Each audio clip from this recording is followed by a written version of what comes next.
Creative project, take 9.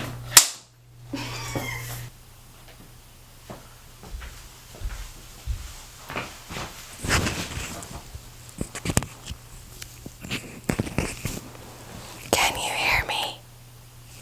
Hey guys, it's Michelle Martinez for those of you who don't know, and welcome to my creative project. So for my creative project, first I didn't know what to do. And then I was driving down the road and it just hit me. I want you guys to raise your hand if you've ever been driving down the road and seen a homeless person and ignored them. Don't lie, don't worry, nobody's going to judge you. I just want to see by a show of hands. Also, real me will probably be here, so I will be able to see that if you're raising your hand. So just go ahead and do it. I've done it before, I'm not gonna lie. And I'm sure that I'm not alone with it. So for my creative project, I wanted to team up with an agency that provided services for these homeless people. Because, you know, where do they go? What happens to them? Who helps them? So I stumbled across a church called Sunrise Community Church. If you've heard of it, then you probably know they do tremendous work in South Austin with the homeless population. I reached out to them and I got to talk to their pastor. His name is Pastor Mark, and he gave me so much great insight into what it means to be homeless in South Austin, what they're doing in order to end or reduce it, and then also just some great insight into what are things that we may be able to do in the future to end what's going on in South Austin. So with that, I hope you guys liked the interview that I did with Pastor Mark. I know that I enjoyed every minute of it. Introducing Pastor Mark. My name is Mark Hibblink. I am the lead pastor of Sunrise Community. 3 years ago, we stopped doing what everybody else did, which was just call the police on homeless people, and actually started to ask ourselves, what could we do if we did anything? And from that, where we started asking those questions and having zero money to do anything, we still have zero money to do anything, but we have a client base of around 1,300 homeless people, and are one of the #1 housers of people in Travis County currently. Homelessness is more about a chronic lack of the ability to stay indoors, and usually that stems from some sort of combination of mental health, physical health, chronic health, and substance abuse. And as Alan Graham would say, it also has to do with the fundamental breakdown of family. And so what most of these people lack, in addition to all the resources, is just basic community.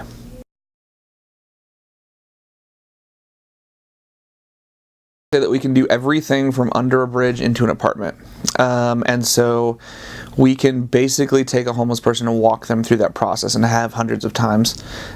So we can do all of the basic humanitarian things, like we do food, we do clothing, we do mail. We get mail for about 1,000 people here. We can help people get their food stamps. We offer showers twice a week. We are connected with lots of different substance abuse organizations. But on a bigger level, we're also connected with the Continuum of Care in Austin, and we're the only church ever allowed into the Continuum of Care in Austin, which is the HUD-based organization of organizations in Travis County. We work with permanent supportive housing, rapid rehousing, housing navigation, all those sorts of things. We also deal with a lot of substance abuse things. Probably the biggest thing that we're known for at this point is our clinic. We have a free clinic on Thursdays that is the only combination mental and physical health clinic in the city that's free. And on Thursdays we have 2 medical doctors, 1 psychiatric doctor, multiple nurses, multiple caseworkers from those organizations.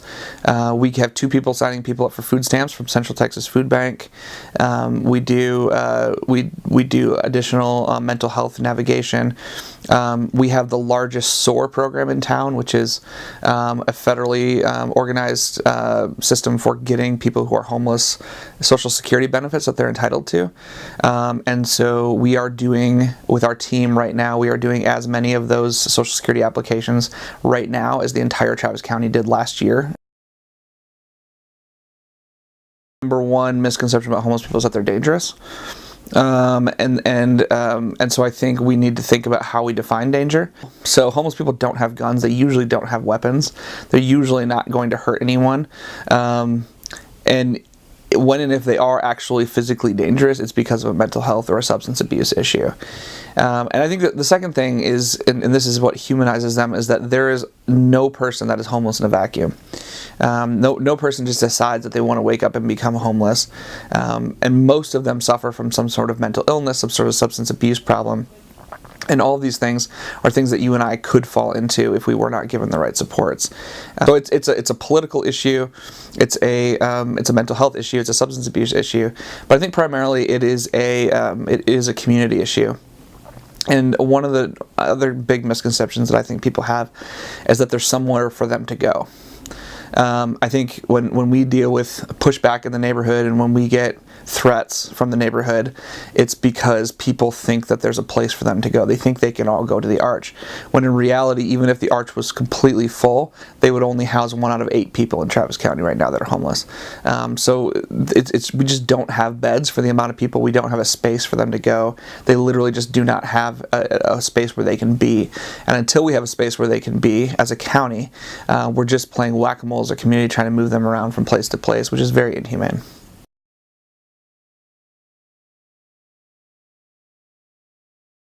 The vast majority of homeless people in Travis County are not on Social Security income for being disabled, and the vast majority of them are eligible for it. And this is a no-brainer, and I don't understand why politicians won't take advantage of this, but the reality is that we as Travis County, if we played our cards right, would go out and we would try to get all of these people that we could signed up for Social Security disability, because it brings in income, it moves them into a different housing bracket where they can be housed more easily because they have income, it gets them on insurance and stops our local taxpayers from having to pay for their insurance, and it will more likely get them housed.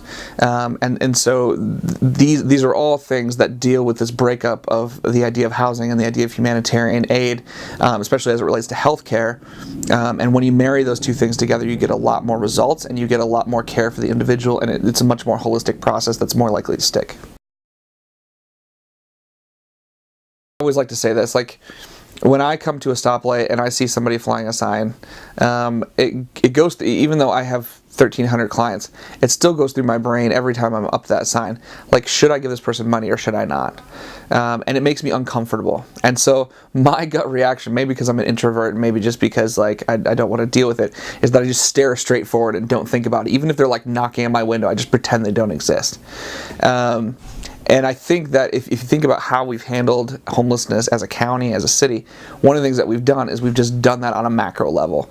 We've said to ourselves, okay, this makes us uncomfortable. There is no easy answer. If we do a great job, there's going to be more homeless people, and if we do a crappy job, there's going to be more homeless people. There's literally no winning this problem. The second thing that I would say that's really important is that helping homeless people is not just a moral imperative, it's actually good for everybody.